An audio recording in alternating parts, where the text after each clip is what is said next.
their germs airborne. How much protection is a mask really? Well, because what it is your respiratory system sort of inhales through your nose and your mouth. So the mask is really to cover your nose and your mouth to prevent respiratory invasion of other people's germs into your respiratory system. Well, I think a lot of people think that it makes sense. How effectively can that be doing that? Because if, for a mask to be really totally effective, you'd have to have your own air supply because all it is, then their bugs would be on your mask. On a mask, yeah, but at least it's not going right into your system. Well, the masks, they're definitely not totally impermeable. Because if they were, then you wouldn't be able to breathe anything through them. So even that, they would limit anything.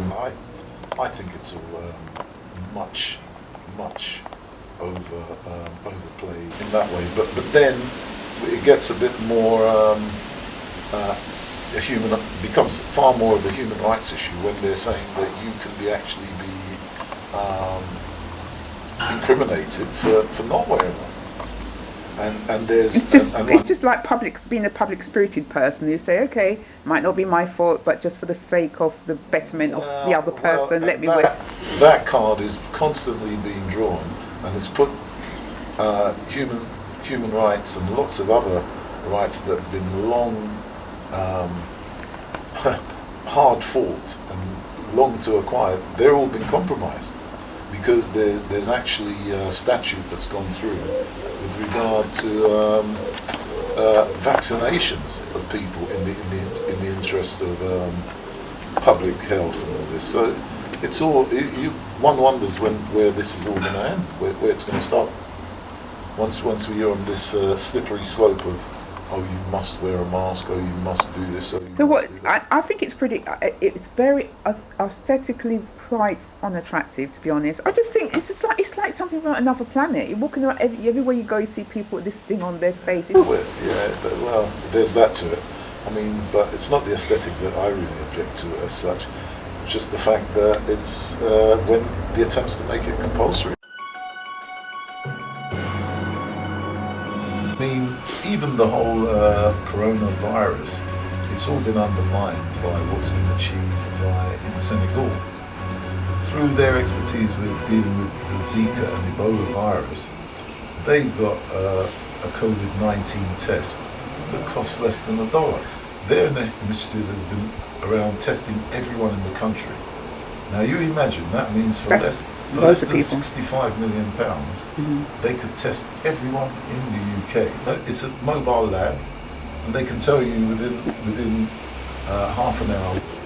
Gives everyone the chance of ending this lockdown, but they don't want to end the lockdown. Well, you'll be able to get all the people that are infected, either get them treated or get them isolated, and the rest of the people can get on with what they're doing. Well, I think that's what they're doing now, gradually easing off the lockdown, isn't it? Well, but the testing still is not in place.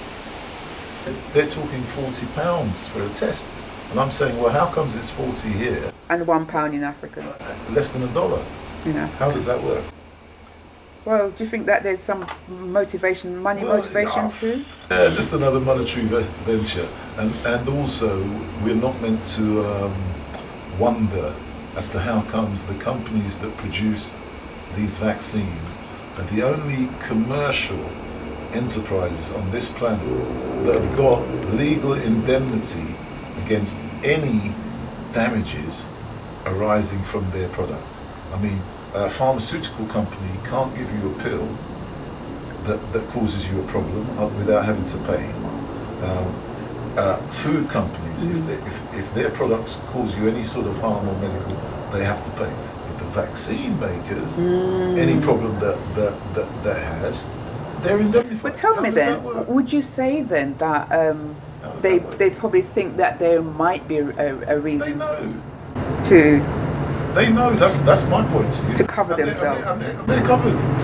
They're covered. So why does anyone want to take something that the people who are producing it are indemnified? And that's just your opinion, right? You haven't seen it anywhere. Yeah, no, that's verified. They are indemnified against any liability for what they produce. So how does that work? And then it's not as if they're doing this stuff for free. they're looking to make money, and yet but without any comeback for if it messes up. It's outrageous. So they're going to get the payment plus the commission plus the profit plus the Yeah, reorder, and and it's a job for life, a contract for life by the I sound don't of know it. about life, because they're if they do manage to sterilise 7 billion people, the whole population problem will be cured. And I have to admit, I do agree with you.